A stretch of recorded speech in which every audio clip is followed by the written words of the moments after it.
আমি দেখাবো কিভাবে ফটোশপ যে কোনো ছবিকে মুছে ফেলা যায়।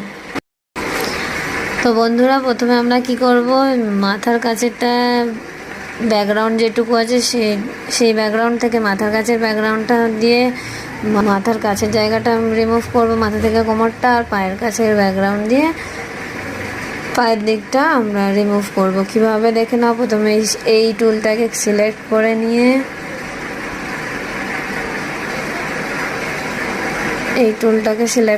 নিয়ে এই ব্যাকগ্রাউন্ড থেকে কিছুটা সিলেক্ট করে তারপরে মুভ টুলে ক্লিক করব।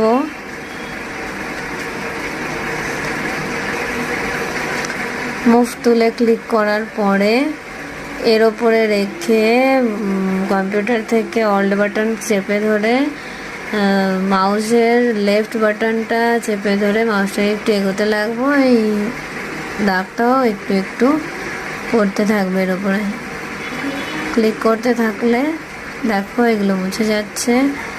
যেহেতু এর ব্যাকগ্রাউন্ডটা সেম ছিল, সেই পোর্শনটা নিয়েছি, তাই ওই পোর্শনটা ওই অবধি মানে ওই রকমই সেম হচ্ছে। আর এইটুকু আমরা ফাঁকা রাখবো কেন সেটা আমরা বলে দিচ্ছি, একটু পরে এটা করে নিই। আর এই জায়গাটা সমান সমান করার চেষ্টা করব। একটু হয়তো এদিক ওদিক হতে পারো, তোমরা যখন করবে দেখে নেবে। তো এটা পুরোটা চলে গেল, দেখো এটা পুরোটা চলে গেল। একজন কেউ ছিল এখানে, কিছু বোঝাই যাচ্ছে না। এবার নিচের পোর্শনটা করব।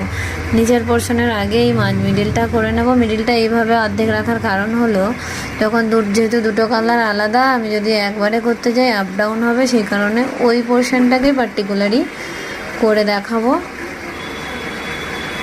এই দাগটাকে সরানোর জন্য কন্ট্রোল টিপে ডি করলেই এই দাগটার কাজটা সরে যাবে। আর নিচের পোর্শনটা করার জন্য, মানে এই মাঝখানের পোর্শনটা করার জন্য কি করব, এই মাঝখানে যেই রকম দাগ রয়েছে ওই রকমই দাগ দেব। আবার ওই অপশানে ক্লিক করে এখান থেকে কিছুটা সিলেক্ট করে নেব, যেরকম দেখতে সেরকম করে নিয়ে আস্তে আস্তে করে এটাকে এগোতে থাকবো সেম পদ্ধতিতে। দেখে পুরোটা সেম মতো দেখতে হয়ে যাবে।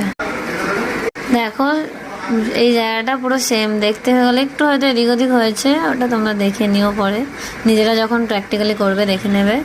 এইবার নিচের পোর্শনটা অবশ্য আবার এই জায়গাটাকে, এই অপশানটাকে আবার সরানোর জন্য কন্ট্রোল টিপে কী করবো, আবার ওই অপশানটায় ক্লিক করে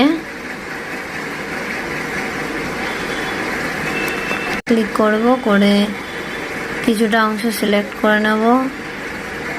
ওটাকে কি টুল বলে আমি জানি না, আমাকে তোমরা কেউ জানলে জানিয়ে দিও। আমি এই বলে বলছি, বুঝে নিও।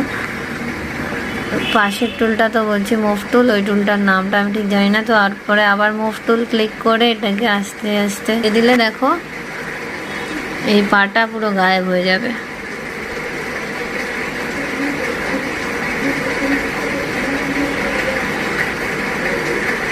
গায়েব হয়ে গেল।